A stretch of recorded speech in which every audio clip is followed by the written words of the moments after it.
김광수의 경제 소프트.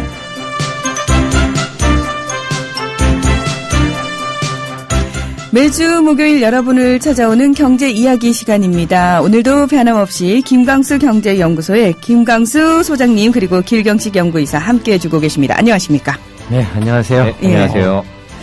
이제 바쁜 거 좀 지나셨으니까 여유가 생기신 거죠? 똑같아요. 잠깐만요. 우리 소장님은 뭐 보고서 자판기시니까 당연히 피곤하시고, 아, 연구이사님 얼굴이 조금 좋아지신 거 보니까 여유가 좀 생기셨어요. 엄청 피곤해요. 아, 제가 오늘 이렇게 안 맞는데요, 잘? 막 던졌는데 잘 안 맞네요. 예. 마지막으로 14일 날이었죠. 지난주 토요일 날 경제전망 세미나 마지막 시간. 네. 여전히 성황리에. 네. 하여튼 뭐 전체적으로 한 2천여 분 가까이 오셔서. 네. 항상 그랬지만은 끝까지 이렇게 아주 진지하게 경청하시고 정말로 자리를 뜬 분들이 거의 없었어요. 5시까지 하기로 했는데 30분 초과돼서 하다 보니까 시간 약속에 쫓겨서 나간 분 딱 2분 있었고 2,000명 중에. 네. 끝까지 다들 앉아서 경청하시고 진지하게 들으시고 정말 저보다도 저희가 저희 연구소보다도 와서 이렇게 들어주신 분들이 너무 이렇게 감사하고 다 복 받으실 거라고 생각합니다. 김광수 경제연구소의 경제 전망 세미나를 듣는 분들이 이렇게 점점 많아지면은 저는 그런 기대를 하게 돼요. 문득. 그러니까 경제 뉴스도 기사도 좀 많이 달라지고. 네. 그렇죠? 그리고 사실은 국민들이 모르는 부분이라고 전문가들이 마음대로 장난질 치던 것도 조금 덜해지지 않을까 하는 기대를 갖게 되는데 소장님 표정이 될까요? 이 표정이네요. 국민TV가 커지기 전에는. 아, 결국은 저희가 또 잘해야 되는군요. 알겠습니다. 예, 오늘도 국민TV 라디오가 전해드리는 김광수 소장님의 경제 이야기 기대 많이 해주세요. 다음은 무엇일까요? 겨울밤 야식으로 숙취와 감기 예방에 좋은 과일입니다. 겉은 쫄깃하고 속은 부드럽고. 정답! 반건씨? 네, 맞습니다. 국민TV 조합원 청도님이 직접 수확한 진시황 반건씨. 연말연시 명절에 선물 고민하지 마세요. 최고의 선물 반건씨로 끝내세요. 010-2128-2644 010-2128-2644 다음 검색창에 진시황 반건씨를 검색하세요. 나라가 있건 있듯 맛있는 반건씨라니.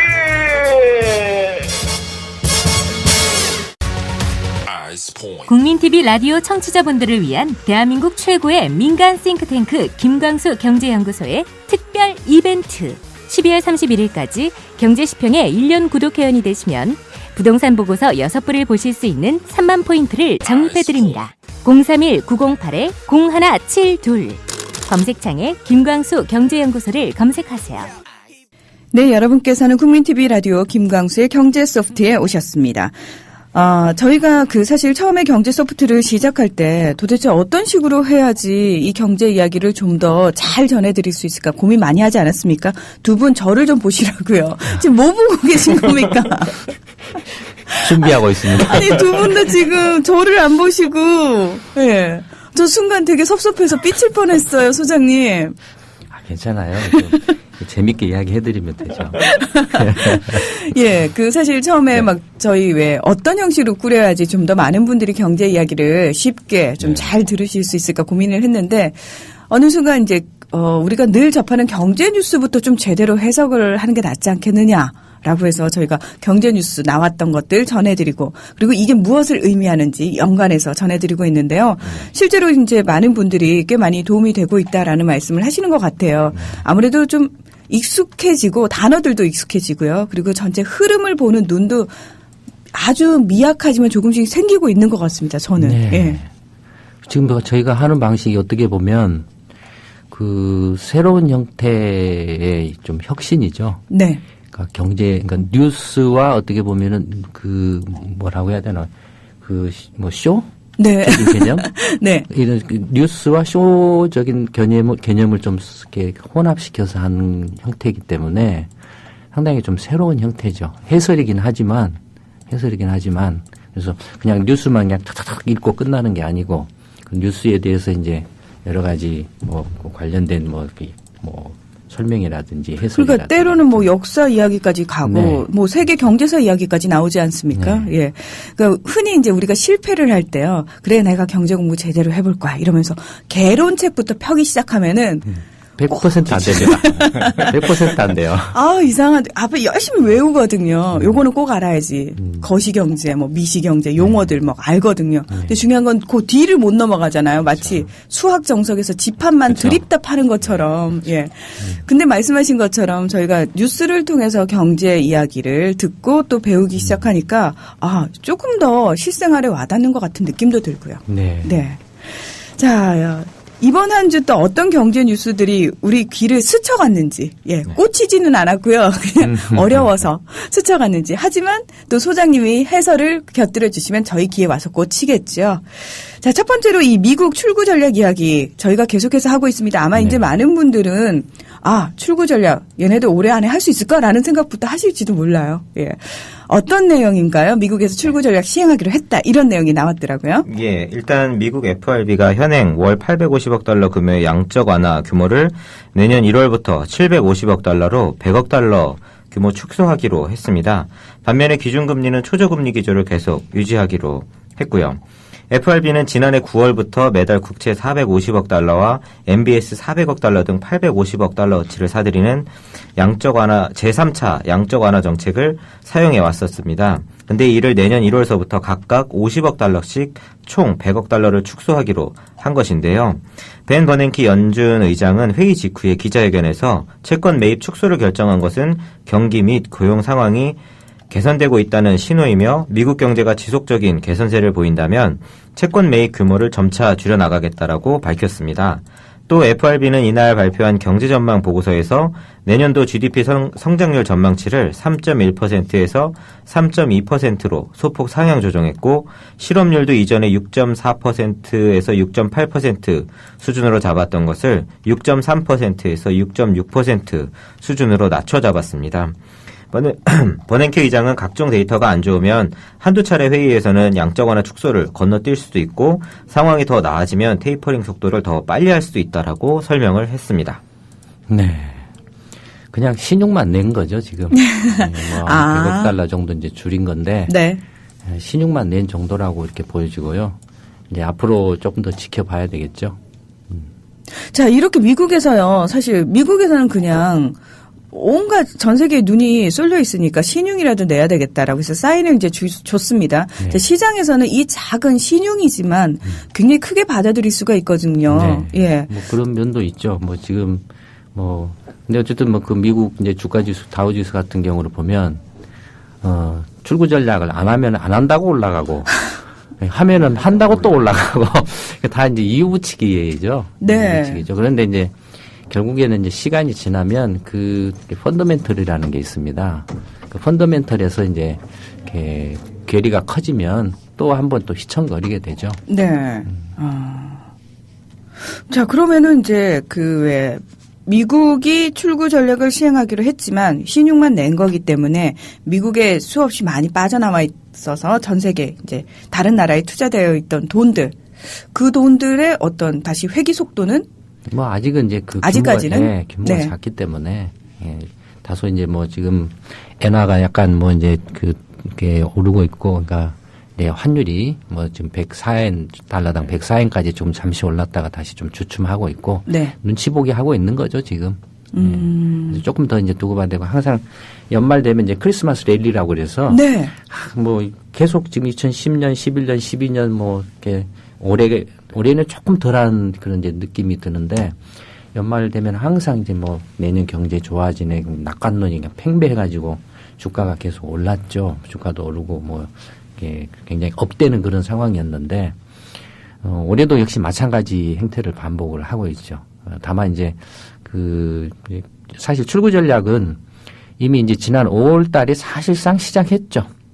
예, 그때 이제 버냉키 의장이 그 연말에 출구 전략을 할 수 있다라고 이렇게 언급을 하면서 이렇게 딱 하고 나니까 미 국채 수익률 같은 경우는 그때 1.7%였거든요. 그게 거의 3% 가까이 이미 올라와 있고 다우지수도 그때 이제 작년 연말에 그 이제 QE3를 했을 때에 한 2,000포인트 이상 올랐어요. 막 쭉쭉쭉 올랐는데 5월 달에 그 발언이 탁 나오고 나서 15,000포인트대에서 이제 계속 이렇게 오르락 내리락 하면서 이렇게 행보하는 그런 이제 지금도 역시 행보하는 양상입니다. 네. 그 범주에 있어요. 그 다음에 이제 뭐 예를 들어서 주택담보채권 같은 경우는 뭐 3.5% 정도였는데 5월 달에 발언 나가고 나서 4.5%로 툭 뛰었거든요. 그러니까 이미 출구 전략이 시작됐죠, 사실. 구두 개입에 의해서. 그러니까요. 처음에 그 얘기가 나왔을 때는 사실 휘청하거나 큰 변화가 있을지라도 계속해서 자잘하게 잔펀치를 날린다고 그러잖아요. 네. 그러면 이제 조금 맷집이 붙으면서 약간은 그 출렁거림이 조금 덜해질 수 있겠구나라는 생각을 미국에서는 그 출구 전략을 보면서도 그 생각을 했습니다. 네. 하여튼 뭐 출구 전략을 이제 전에도 말씀드렸던 것처럼 이게 출구 전략을 한 사례를 보면 30년대 대공황이나 90년대 전반의 경우를 보면 출구 전략을 해서 대체적으로 한 1년 정도에서 네. 2년 정도가 이제 그 뭐 채권 가격이나 주가가 휘청거리는 모습을 보였죠. 그러니까 본격적으로 이제 그 출구 전략이 이제 이렇게 가속도가 붙게 되면 아마 그런 비슷한 현상들이 나타날 가능성이 높습니다. 왜냐하면 사람들이 경제 그 이해관계나 행태는 예나 지금이나 똑같거든요. 누구든지 돈 이렇게 벌고 싶고 시세 차익 얻고 싶고 또 정보에 따라서 이리 이렇게 휘청거리고 저리 휘청거리고 하는 건 다 똑같거든요. 네.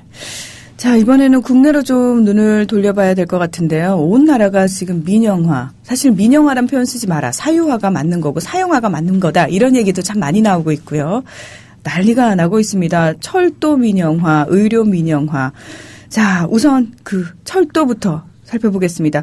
오늘로써 철도노조 파업이 11일째 계속되고 있습니다. 지금 상경투쟁하느라고 시청광장에 잔뜩 많은 분들 모여 계시더라고요. 근데 이번 그 철도 파업은 여느 때와는 굉장히 다른 양상을 보이고 있습니다. 온 국민들이 불편해도 괜찮아. 철도 파업 이겨라. 이렇게 응원의 목소리를 내고 있는데요. 늘 민영화 얘기가 나오면 그렇죠. 경쟁 체제를 통해서 무언가 더 발전, 업그레이드된 서비스를 제공하겠다. 이런 식의 굉장히 허울 좋은 조건들을 제시하지 않습니까? 이번에는 정부와 코레일 측도 굉장히 강경하게 나오고 있지만 무엇보다 우리 국민들과 노조도 굉장히 물러설 수 없다라는 입장입니다. 어떤 내용인지 뉴스부터 잠깐 브리핑을 해 주시죠. 네, 일단 정부에서는 KTX의 운영을 맡을 자회사 설립을 통해서 KTX 경쟁 체제를 도입하고 지금 17조 원의 부채에 허덕이는 코레일의 경영 규조를 개혁하겠다라는 주장을 하고 있고 철도 노조는 수서발 KTX를 운영할 코레일의 자회사 설립이 결국 민영화의 전 단계라며 이를 철회할 것을 요구하고 있습니다. 이를 주장하면서 지난 9일부터 지금 파업에 돌입해서 11일째를 맞고 있는데요. 철도 노조의 민영화 주장에 대해서 정부와 코레일에서는 코레일 지분이 41%고 공적 자금을 투입해서 자회사를 설립할 예정이므로 민간 자본이 투입될 가능성이 전혀 없다라고 반박을 했습니다. 게다가 앞으로 주식의 양도와 매매 같은 경우에는 이사회의 승인을 거쳐야 하고 대상도 정부, 지자체, 공공기관, 지방공기업 등에 한정하도록 정관에 명시하여서 민영화 방지 대책을 세우겠다라고 하였습니다. 그러나 노조에서는 정관은 언제든지 개정할 수 있는 부분이라서 충분한 민영화 대책이 되지 못한다고 주장하면서 계속 집회를 이어가고 있습니다. 네. 네. 사실 이제 그 철도 민영화 이야기는 어제 오늘의 이야기가 아니죠. 그래서 이렇게 작년에도 그런 이야기가 나와서 저희 연구소에서는 이제 경제 시평에서 시리즈로 그 철도 문제에 대해서 이제 다룬 바가 있습니다. 또 그 전에도 계속 이렇게 반복적으로 나왔던 건데, 지금 이제 철도 노조 파업과 관련돼서 이제 쟁점이 이제 수서발 KTX 사업을 이제 철도공사에서 별도로 떼어내가지고 자회사 형태로 하겠다. 왜 그렇게 하느냐? 빚이 너무 많다. 철도공사가. 빚이 17조 원이나 된다. 빚이 너무 많아서 적자가 나는데, 적자가 난 빚이 많고 적자가 난 원인이 임금 인상 파업을 많이 하다 보니까, 그래서 빚도 많이 늘어나고, 그래서 적자도 늘어나서, 이제 도저히 안 된다, 이건. 참을 수가 없다. 국민들 그 참는 것도 한도가 있지, 유분수지. 예, 그래서 대통령이나 집권당 입장에서 또는 정부 뭐 이렇게 기재부든 국토부든 철도청이든 이렇게 더 이상 이렇게 국민들을 위해서 참을 수가 없다. 뭔가 손을 써야 된다. 그래서 경쟁 체제를 도입해야 된다라고 이제 주장을 하고 있죠, 지금. 그러니까 총리나 뭐 국토부나 홈페이지에서 이제 철도 이렇게 관련한 파악과 관련해서 이제 이른바 정부 측의 그 이제 그 입장을 그렇게 설명을 하고 있죠. 네. 실제로 이제 철도공사의 그 이제 그 경영 현황을 보면 전체 총 자산이 한 20조 원 정도 됩니다, 현재. 네. 그 중에 이제 부채가 17조 원이 돼요. 부채가 17조 원이 넘고 이제 자기 자본이 3조 원이 못 됩니다, 조금. 못 되는데, 철도공사가 이제 그 전에 이제 철도 시설 이제 공단하고 철도공사가 이렇게 이제 시설과 운영이 분리돼서 이렇게 나왔거든요. 그래서 네. 이제 철도공사 체제로 이제 바뀌어져 가지고 그 후에 이제 처음 바뀔 때 정부가 그 또 이렇게 그 적자를 보전해 주기 위해서 이제 재정을 좀 투입을 해 줬습니다. 투입을 해 줘서 이제 부채가 많이 이렇게 그 줄어들었었죠. 줄고 그렇지만 이제 그 KTX 말고 뭐 새마을호라든지 무궁화호라든지 이런 그 재래선 같은 경우는 이제 적자 노선이죠. 근데 적자라고 하더라도 대체적으로 1,000억, 2,000억 정도입니다. 많이 나봐야 그 정도죠. 그리고 이제 전체 그 매출에서 인건비가 차지하는 비중이 제가 정확하게 기억을 못 하는데 10% 안팎으로 기억을 하고 있습니다. 그 정도면 좀 양호한 거 아닌가요? 네, 근데 하여튼 뭐 그런 그 상태고. 네. 근데 이제 특이할 만한 사항이 하나 있습니다. 이제 회계 기준이 2010 이제 1년인가 2년부터 이제 일반 민간 기업 회계 기준으로 바뀌었거든요. 그 네네. 전에는 이제 정부 공기업 회계 기준이라고 그래서 별도로 이렇게 이제 그 이상한 회계를 썼어요. 그러다 보니까 그 공기업 경영 실태가 제대로 파악이 안 돼가지고 엉망이었거든요. 그래서 그걸 이제 일반 민간 기업과 똑같은 회계 기준으로 이제 바꿔가지고 공기업의 이제 경영 실태를 좀 더 객관적으로 파악하자. 뭐 그런 건 좋다 이거예요. 그래서 바뀌었는데 2010년에 이제 그 철도공사의 부채가 그 한 3조 원 펑 뛰었습니다. 뭐 때문에 뛰었게요? 뭔가요?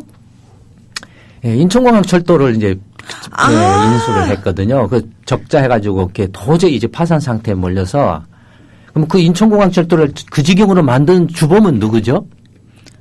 그거를 허용해준. 아니 그렇게 한 네. 주범이 정부 그 관련 아리들이죠. 그렇죠. 그러니까 네. 그걸 허용해주신 분들이요. 예. 그러니까 인천 그 공항 도로나 인천공항 철도가 저렇게 그 수요 예측을 엉망진창으로 하고, 예. 그다음에 공항이 세워지고 나서 이렇게 도로하고 철도하고 원래 그걸 이렇게 깔아놓고 이렇게 공항과 맞물려서 이렇게 같이 맞물려서 이렇게 하도록 해야 되는데 저게 엉망으로 이렇게 되다 보니까 그 적자 투성이가 됐죠. 그다음에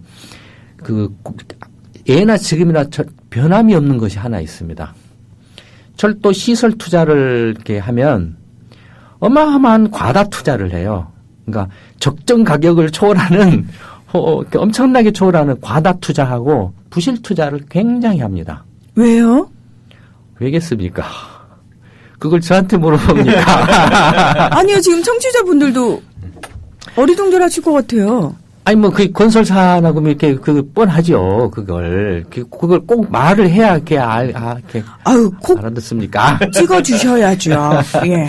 어쨌든 그러다 보니까 실제 철도 운임수기나 관련 부대 사업으로서 벌어들이는 수익에 비해서 투자가 너무 많다 이겁니다. 실제로 적정 투자를 하면은 뭐 근데 10억 원, 뭐 100억 원이면 될 걸 뭐 200억 원에 발출해서 사업을 한다 이거죠. 그러니까 그런 것들이 이제 부실의 근원이고 적자의 근원이죠. 참 이 세금이 눈먼 돈이라고 그러더니 예를 정말, 들어서 이제 대표적인 그런 그 말도 안 되는 부실 과다 투자의 대표적인 사례가 경의선 투자죠. 네. 경의선 역사 혹시 그쪽 그 근처에 사시는 분들은 전부 다 그거 느끼실 거예요. 제가 사는 게 일산 같은 경우에 백마역이 있습니다. 근데 거기다가 이제 그 상가까지 지어놨어요. 네. 상가. 굉장히 유동 인구들이 많은 곳인가 봐요. 그렇지 않아요. 아니 상가까지 들어올 정도면. 그러니까 이제 분양한다고 지었어요. 네. 뭐 무슨 뭐 백화점 처음에는 백화점을 짓는 애 어떤 애 뭐 하고. 근데 그건 바보가 아닌 이상 그 지역에 사는 사람들 치고 그거 했다는 다 망한다는 걸 다 알고 있었거든요. 국토부가 철도공사만 몰랐다 이거예요. 지었어요.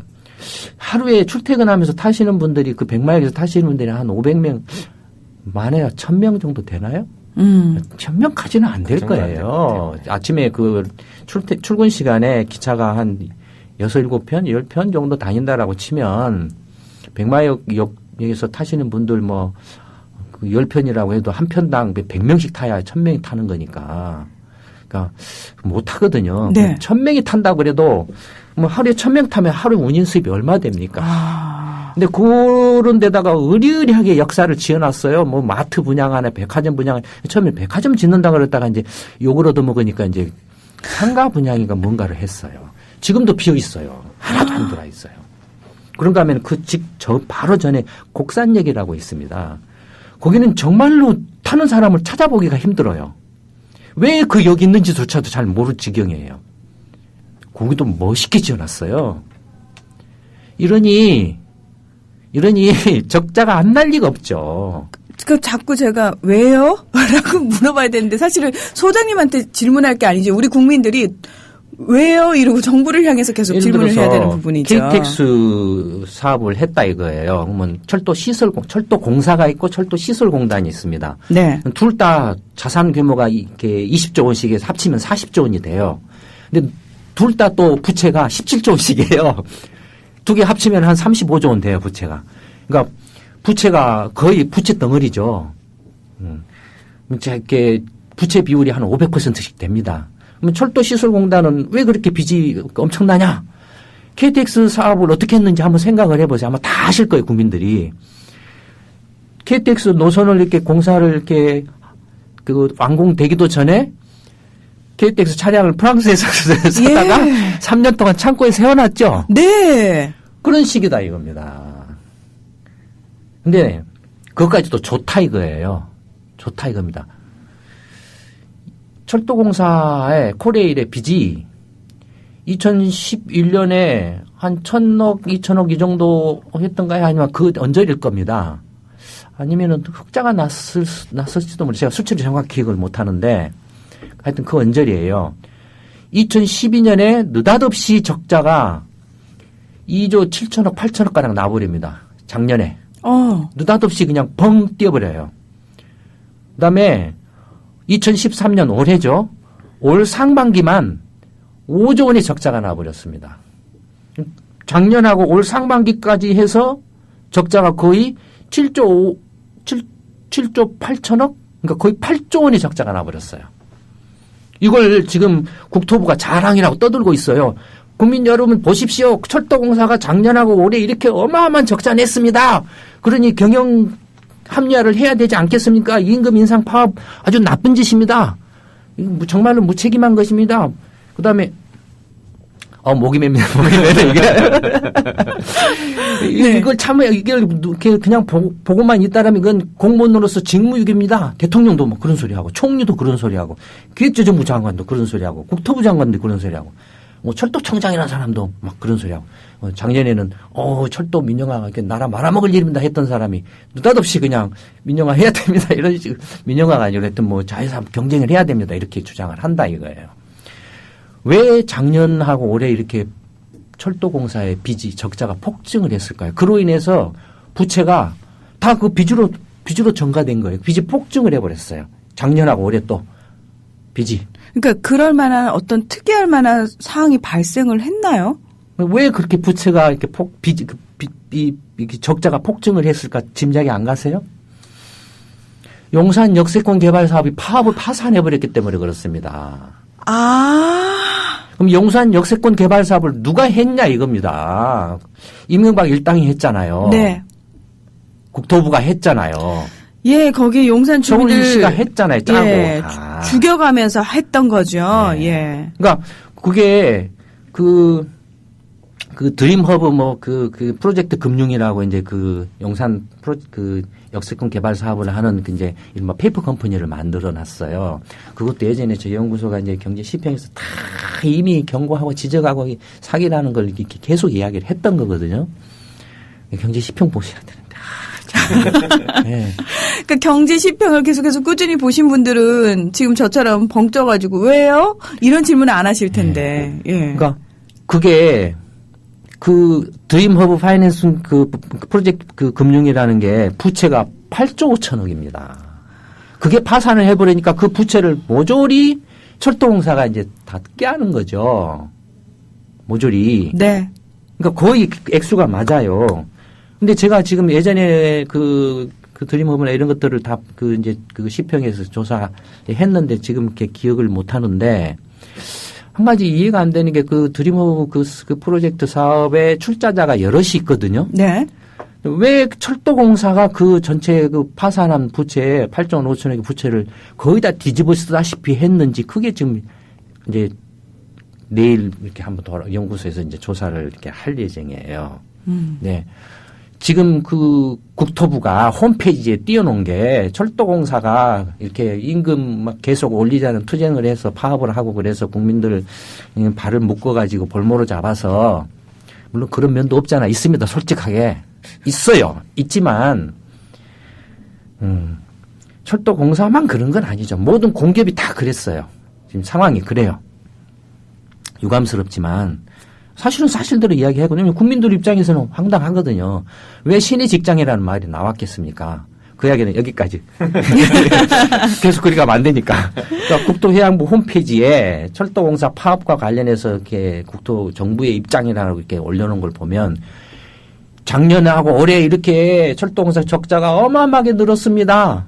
그러니 수소 KTX를 자회사화해서 경쟁체제로 도입해가지고 적자를 줄여야 됩니다라고 이렇게 써놨다 이거예요. 얼마나 나쁜 자들입니까? 여기는 놈자자들이에요. 네. 완전히 전에도 말씀드렸죠. 우리 탐관 우리 나리들이 일을 버려놓고 그래서 문제가 이렇게 터지면 나중에는 그걸 다시 뒤집어가지고 모른 입 딱 씻어버리고 이게 문제 생겼으니까 또 엉터리 정책으로 그걸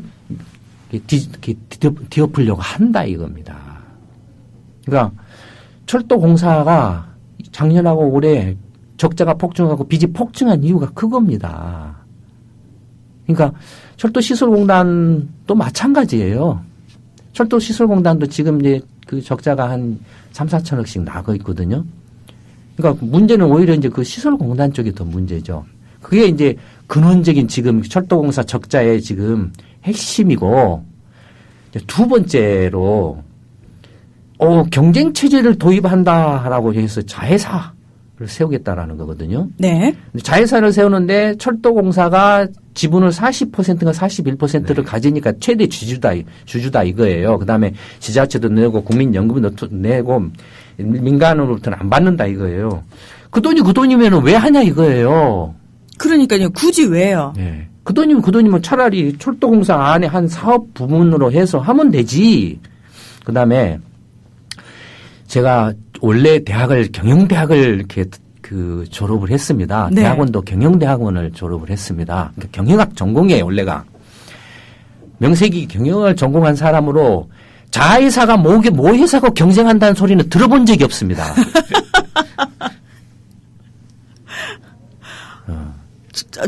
그 말도 안 되는 소리를. 그야말로 황당 스토리 그 자체죠. 생쇼를 하고 있는 겁니다, 지금. 어떻게 자회사가 모회사한테 경쟁을 하면 자회사가 최대 주주니까 하라는 대로 하는 거예요. 말 안 들으면 임원 다 바꿔버리는 거예요. 사장 바꾸고 막 하는 거예요. 근데 어떻게 자회사하고 모회사가 경쟁하냐 이겁니다. 그 다음에 또 하나는 수도권 고속철도망 저쩌고 해서 이제 원래 그 KTX를 건설할 때 그러니까 이 적자가 늘어난 원인이 또 하나 드러난 이야기 하니까 원래 최종 종착 그 KTX 기지를 어디로 했는지 아세요? 지금 어디죠? 현재 KTX 최종 종착역이 서울역과 용산, 서울역, 용산. 근데 원래가 어디였죠? 원래 계획은 광명역이었습니다. 근데 광명역이 완전히 만들어 놓고 보니까는 뭐 택시도 거의 가기가 힘들 정도였어요. 그러니까는 의리의리하게 지어놓고는 광명역에서 타고 내리는 사람이 별로 없잖아요. 없어요. 광명역에 이 짓을 했으니. 예, 정차하는 그 KTX 수도 별로 없어요. 이 짓을 했으니 그 엄청난 투자를 해가지고 거기서 나오는 광명역에서 타고 내리는 운임 수입이 코딱지만 하니 그 투자비를 어떻게 감당을 하겠습니까? 적자가 날 수밖에 없죠. 근데 어쨌든 그 광명역을 기점으로 해서 동서남북 해가지고 수도권에서 한 4-5군데에서 KTX를 이용할 수 있도록 하자 뭐 이런 거 이렇게 행신력도 있었던 것 같고 막 그런 차원에서 수서역도 이렇게 있었던 게 아닌가라고 생각이 됩니다. 제가 그걸 하도 오래돼 가지고 지금 가물가물해요. 근데 좋다 이겁니다. 지금 그러면 KTX 수서역을 이렇게 이제 그 수서에서 이제 동탄해가지고 이제 평택 해가지고 경부선 KTX하고 호남선 KTX로 연결시킨다 뭐 이런 거거든요. 그러니까 그 구간 선을 이렇게 이제 3조 원인가 한 4조 원 정도 또 돈을 쏟아 부어가지고 선을 놓는다 이거예요. 근데 그게 그렇게 숨 넘어가냐 이겁니다. 그거 안 하면 당장 대한민국 모두가 그냥 경부선 철도 이렇게 타는 사람은 이렇게 못 타가지고 부산이나 대구나 울산 같은 못 가고 광주나 목포 못 가냐 이겁니다. 그거 아니면 지금 당장 다 뒤집어 넘어지냐 이겁니다. 아니잖아요. 이렇게 문제가 국민적으로 이렇게 노조나 국민적인 관심사나 여러 가지 논란이 되면 충분히 이렇게 시간을 두고 이렇게 논의를 하고 여론을 수렴해서 진짜 정확한 진실이 뭔가 사실이 뭔가 코레일의 그 재무제표를 공개를 딱 국민들한테 해야죠. 또 철도시설공단의 그 재무제표를 딱 공개를 해서 설명을 해줘야죠. 국토부 장관이 됐든 기회부 장관이 됐든 총리가 됐든 대통령이 됐든 설명을 해야죠. 그게 우리가 국가를 경제를 운영하는 능력이나 역량을 입증하는 거 아닙니까? 근데 그런 것들은 싸그리 감춰두고 제껴놓고 거짓말을 하고 있다 이겁니다. 노조 주장을 찬성하고 반대하고 하는 걸 떠나서 거짓말을 하고 있다 이겁니다. 자기들이 벌려놔가지고 개판을 쳐놓고 이렇게 빚투성이를 만들고 적자투성이를 만들어 놓고 그걸 국민들한테 또 거짓말을 하고 있다 이겁니다. 아주 악질적이죠. 근데 이렇게 서둘러서 하는 이유가 또 뭐냐 이겁니다.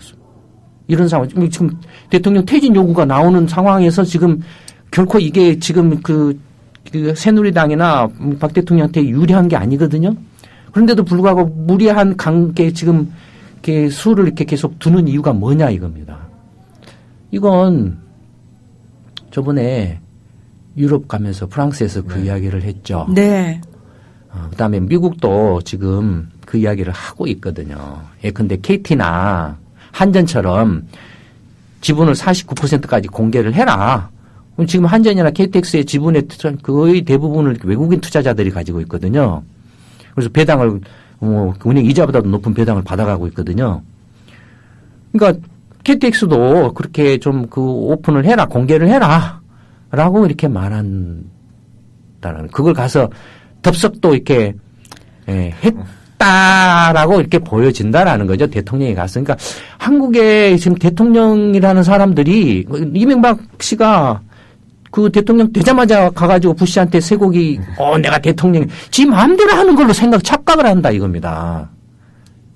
대통령 되면은 무서워 우리 안 하면 무인격으로 지 마음대로 한다라고 이렇게 황당한 생각을 하고 있다라는 게 참 기가 막히고 어이가 없다라는 거예요. 무식하면 용감한다라는 게 정말 그 짝이에요, 다. 네. 그러니까 그것 때문에 지금 이런 그들 굉장히 정치적으로 몰리는 상황에서도 그런 무리수를 두지 않을 수 없는 그런 게 아닌가라고 이렇게 보여지죠. 그 다음에 이게 이제 민영화냐 아니냐. 예, 이런 인프라 시설들은 나라마다 다 다르거든요. 미국 같으면은 시작부터 이제 민간 회사들이 이렇게 철도를 세웠기 때문에 그런 역사를 가지고 있고 그런 배경을 가지고 있죠.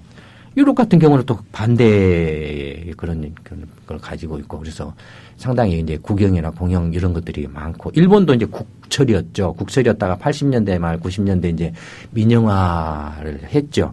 근데 민영화를 했지만 민영화라는 건 뭐냐면은 지분 이야기를 하는 거예요. 그 철도공사의 주식을 정부나 공공기관만이 갖는 게 아니라 민간 개인이나 민간 뭐 금융기관이나 민간 투자자들도 그 주식을 갖는 걸 말하는 거예요. 그러니까 지분을 말해요. 기업 지분을 공개하는 거예요. 근데 민영화라는 문제하고 그럼 민영화가 뭐가 문제가 되느냐? 근데 일본 다 철도 회사들이 민영화가 됐어요. 다만 이제 그 지자체가 운영하는 도형 철도가 있긴 있습니다. 있는데 민영화가 돼 있어요. 대부분이. 그다음에 민간 철도가 또 100% 민간 철도가 하는 것도 있고. 근데 민영화가 그 됐다라고 해도 진짜 일본 국민들이 바보입니까? 반대를 엄청나게 하겠죠. 사실 그때도 일본 그 철도 각 회사들의 그 노조들이 파업도 하고 데모도 하고 많이 반대를 했어요. 했는데도 불구하고 일본 국민들이 거기에 동의를 안 했어요. 노조 파업에. 왜 안 했냐 하면 민영화는 그냥 주식 지분만 그냥 공개하는 거다 이거예요. 일본 국민들이 관심을 갖는 건 뭐겠습니까? 요금이요. 그렇죠. 철도 요금이죠. 네.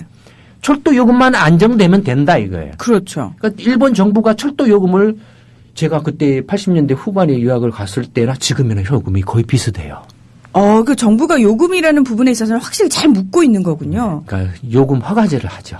근데 철도 회사들이 민영철도 요금을 올리려면 일본 정부에 신청을 합니다. 그래서 승인을 받아야 돼요. 그러니까 정작 중요한 건 그겁니다.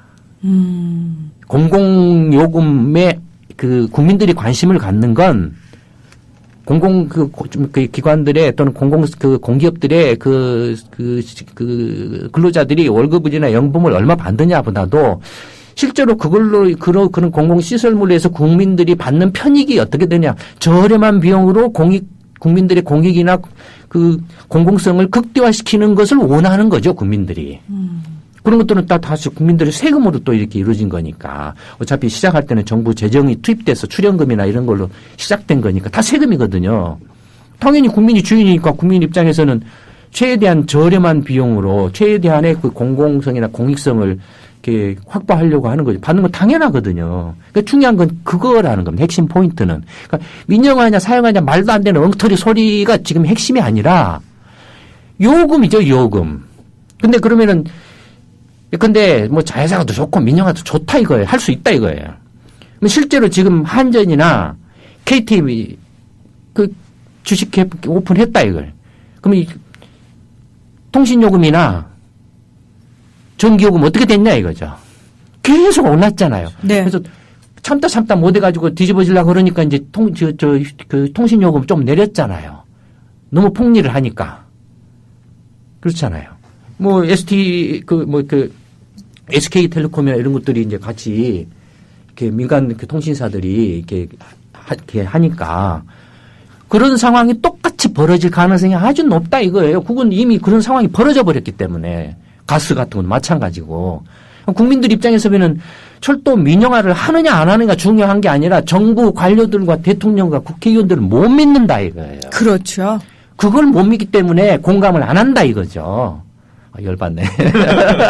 저 문득 얘기 들으면서 우리 소장님이 참 우리나라를 위해서는 뭐 경제부총리나 기재부 장관을 해주시면 참 좋겠지만 제가 본인의 그렇게 작은 줄 아시나? 아니 만약에요. 그러니까 일단 1차적으로 저희가 그냥 하는 생각에 근데 이제 어떤 소장님의 개인의 어떤 건강이나 수명을 위해서는 안 하시는 게 낫지 않을까. 굉장히 그 말씀드렸던 것처럼 네. 밀어주세요. 네. 밀어주세요. 제가 확실하게 정리할 수 있습니다. 예, 알겠습니다. 뭐 저희는 이미 다 믿고 있습니다. 철도에 대해서도 계속 말씀드릴 수 있는데 또 다른 게 있으니까 넘어가죠. 예, 자 이번에 또 이제 흥분하실 내용인데요. 자, 의료 민영화 문제 또다시 이제 논란이 되고 있습니다. 사실 의료 문제는 뭐 미국의 경우를 저희가 직접 보고 있어서 너무나 체감을 하고 있는 부분이기도 하고요. 뭐 철도도 마찬가지입니다만 쟁점부터 좀 살펴봐야 될 것 같아요.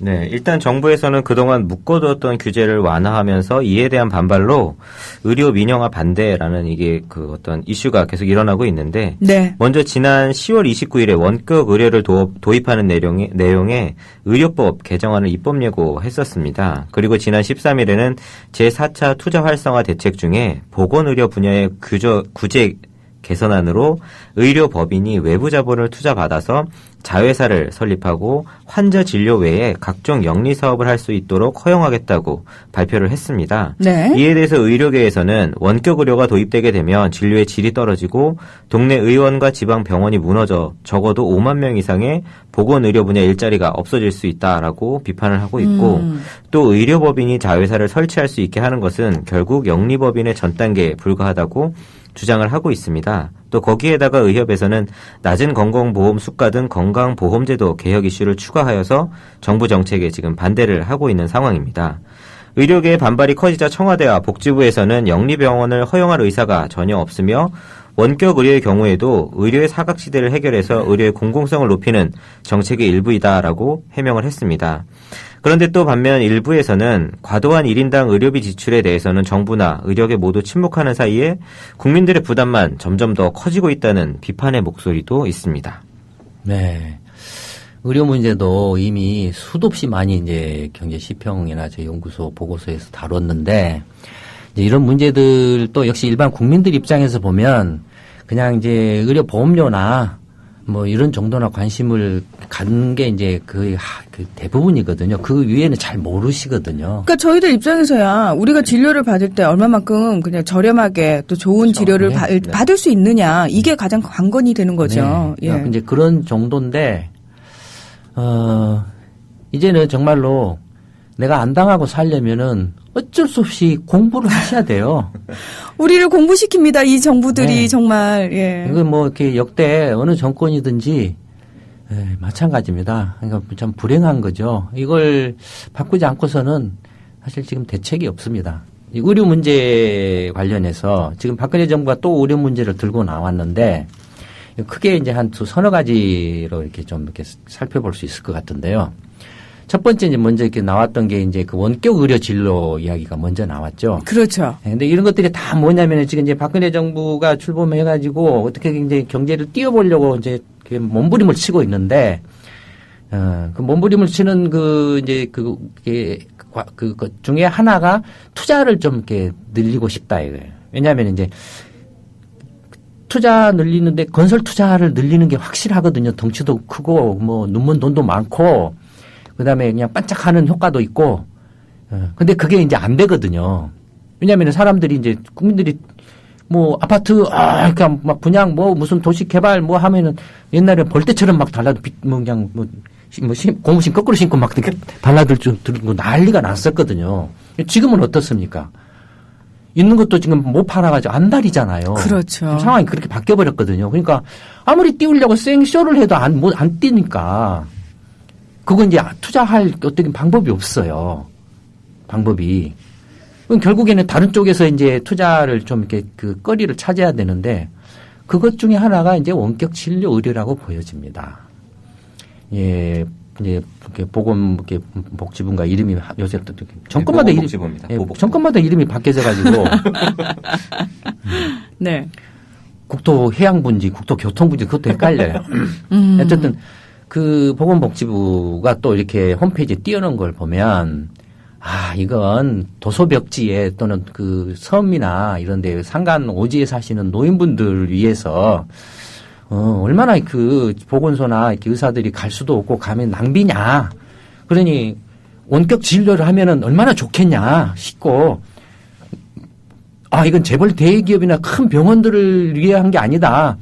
동네에 있는 그 의원급들을 이렇게 대상으로 해서 그런 원격 진료 시스템을 한다.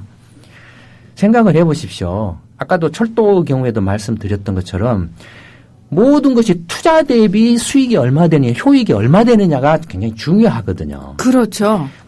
도소벽지나 상가 노지에 노인분들이 얼마나 계실 거며 그분들한테 그 원격 진료를 하기 위해서는 얼마나 어마어마한 돈을 써야 되냐 이겁니다. 그 원격 진료 시스템을 깐다고 했을 때 아까 경희선 이야기한 것처럼 어마어마한 돈을 이렇게 쏟아 부어놓고 실제로 그 노인 몇 분들 가자가자 하는 그러다가 이제 아무도 이용을 안 해요. 그다음에 원격 진료라는 게 뭐냐 이거예요. 구체적으로 뭘 원격 진료를 하냐. 동네 의원급이 원격 진료할 수 있는 게 뭐냐 이겁니다.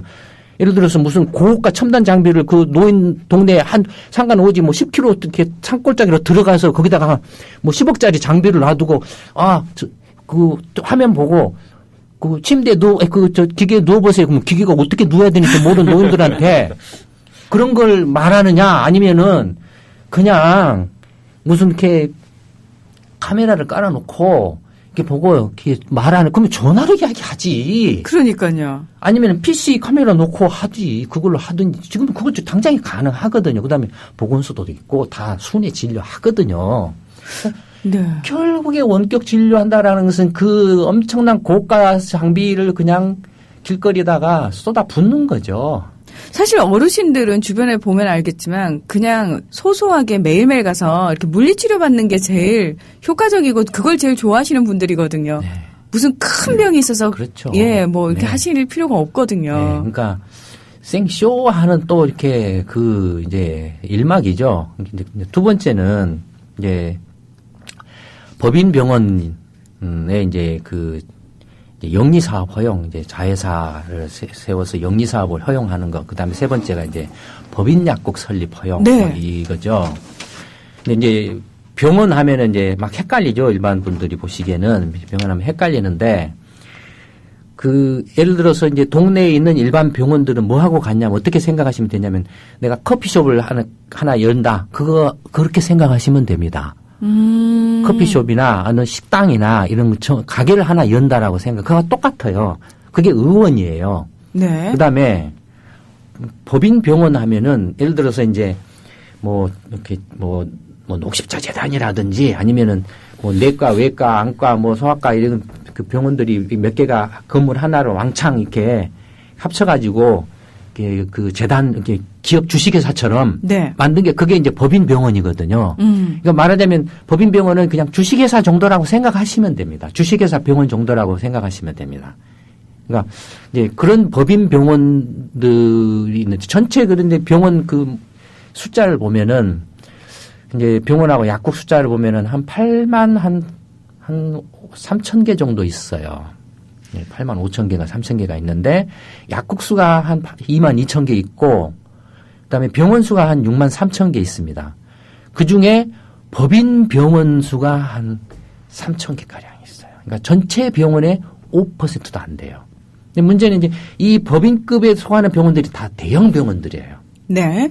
네. 그다음에 이제 국공립 이게 상급 종합병원 이제 법인병원 이렇게 돼 있는데 그러니까 이런 대형 병원들이에요. 이런 대형 병원들은 어쨌든 간에 현재 지금 여러 가지로 많은 그 혜택을 받고 있거든요. 혜택을 받아서 이제 왜냐면 사람의 목숨, 생명을 다루는 게 있기 때문에 그래서 이제 특별히 이걸 주식회사 병원이라고 하지 않고 의료법인이라고 하고 있는 거죠. 취지가. 그러니까 일단 돈보다는 사람 목숨이 더 우선이니까 돈은 둘째 문제 치고 그런 이제 취지에서 이렇게 의료 시스템이 구축되어 있는 겁니다. 제도나 모든 게. 근데 그런 병원에 대해서 법인 병원에 대해서 이제 예를 들어서 여행업을 하라든지 호텔업을 하라든지 아니면 의료기기 판매업을 하라든지 건강 뭐 식품 판매를 하라든지 이런 거 자회사를 통해서 영리를 이렇게 수익을 이렇게 벌 수 있게 병원에서는 돈이 안 되니까 그러면 병원이 돈이 되는지 안 되는지를 먼저 국민들이 봐서 납득할 수 있는 근거를 제시를 해야 되잖아요. 그러려면 병원의 실제 경영 실상을 객관적으로 공표를 해야 되잖아요. 네. 예전부터 의료 문제 분쟁이 생기면은 병원 그 경영 실태를 공개하는데 한 번도 안 해요, 지금까지. 근데 이거 아주 심각한 문제입니다. 그 듣고 보니까 그러네요. 국민들 입장에서는 당연히 그러니까 이게 나오게 된 근원, 그러니까 병원들이 큰 병원들이 특히 더더욱 적자에 허덕이고 있고, 그러니까 더 이상 이렇게 가면은 힘들어진다. 그러면은 의료 질이 전체적으로 떨어진다. 자, 그렇게 된 정말 실제로 적자를 내고 있는지. 실제로는 뭐 어렵다면서 그래서 계속 의료 수가를 올려달라고 주장한다. 네네. 근데 그렇죠. 의사분들은 굉장히 고액이거든요. 고액 연봉이거든요, 지금. 그래서 예, 다 의대를 가야 된다고 얘기를 하잖아요. 그러면 어려운데 어떻게 고액 연봉을 그렇게 계속 정말 엄청난 고액 연봉이에요. 네. 뭐 아시는 분은 아시겠지만 그냥 억 단위가 아니에요. 엄청난 고액이에요. 어렵다라는 병원이 어떻게 해서 그런 고액이냐 이겁니다. 그러니까 근데 이게 지금 뭐하고 가냐면은 건강의료보험제도하고 물려 있습니다. 네. 건강의료보험제도하고. 왜냐면은 건강의료보험제도, 이제 병원에 진료를 받으면 100만 원이 나왔다, 진료비가. 그러면 70만 원이 건강의료보험비로, 급여로 지급이 돼, 병원에게. 네. 나머지 30만 원은 개인이 이제 부담을 하고 그렇죠. 있죠, 지금 현재. 그러면은 건강의료보험에서 어떻게 그 병원한테 이렇게 의료보험 급여를 지급을 하냐 하면은 원가를 따져서 지급하거든요. 진료 원가를. 진료 원가를 따지면 그거 병원 경영 실태를 공개를 해야 되잖아요. 그렇죠. 그렇잖아요. 근데 그런 걸 공개를 한 적이 없어요. 그러면은 건강보험공단에서는 알고 있겠네요. 뭐 하여튼 공개를 한 적이 없고 조사를 했는지도 모르겠지만 저희 같은 전문 그 기관을 활용해서 병원 실제 그 경영 실적 구조가 어떻게 되는가, 원가 구조가 어떻게 되는가를 보고 네. 거기에 맞춰서 건강 그 의료보험 급여도 병원에게 지급을 하는 구조를 해야 월급쟁이들 건강보험료 인상이 안 된다 이거예요. 근데 이거는 전부 그냥 블랙박스로 놔두고 데모하고 뭐 이 사람들이 힘센 사람들이니까 올려달라, 그 수가 올려달라 하면은 계속 올려준다 이겁니다. 그리고서 적자가 매년 3조 4조 적자가 나서 세금으로 떼운다 이거예요. 그다음에 의료 보험료를 올려야 된다 계속 올라간다 이겁니다. 그러니까 지금 이미 그다음에 병원 민영화는 이미 되어 있습니다. 아까 말씀드린 것처럼 민영화는 뭐라 그랬죠? 그러니까 자기 돈으로 네. 사업하는 거예요. 동네 의원들은 뭡니까? 다 민영병원이에요. 민영병원이요. 예. 근데 뭐가 문제죠, 지금? 가격 통제를 받고 있죠. 건강의료보험제도는 모든 국민이 의무적으로 가입하는 제도이기 때문에. 그렇죠. 그러니까 진료 가격, 그 진료비가 전부 가격 통제를 받고 있죠. 자기가 커피점에서 커피 가격을 주인이 마음대로 매기는 거다가 달리. 그렇죠. 예. 그러니까 가격 자유화가 안 돼 있다 이겁니다. 그러니까 문제는 뭐냐면은 의료 민영화가 아니라 역시 가격이죠, 가격. 예. 민영화 지금 현실적으로 다 민영화가 돼 있어요. 의료 병원들이나 이런 것들은 국립병원은 한 40개인가 50개밖에 안 돼요. 국공립병원은 나머지는 다 민간 병원이에요. 네. 다 자기 돈으로 이렇게 병원 짓고 기계 장비 사다 놓고 이렇게 운영을 하고 있어요. 그러니까 민영화가 이미 되어 있는, 그러니까 말이 안 되는 그런 이렇게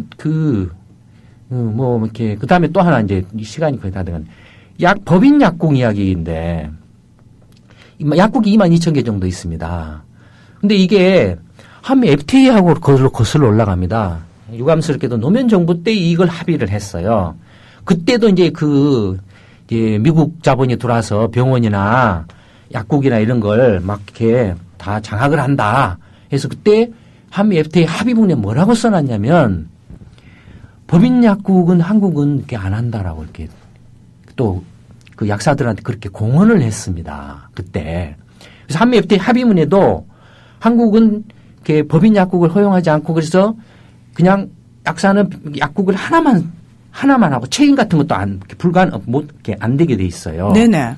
이미 만약에 법인 약국을 하게 되면 대자본이 들어와서 이제 약국을 체인한다든지 이렇게 한다라는 거 아니잖아. 그런 걸 말하는 거잖아요. 예를 들어서 이제 결국 그게 아니면은 법인 약국을 할 이유가 없죠. 그렇죠. 예, 중요한 건 뭐냐면은 그러니까 그런 그 법인 약국을 하게 되면은 필연적으로 이제 대자본이나 재벌 대기업들이 들어와서 이렇게 할 수 있게 하는 구조가 되는데 이미 그렇게 해서 개판이 돼버린 분야가 있죠.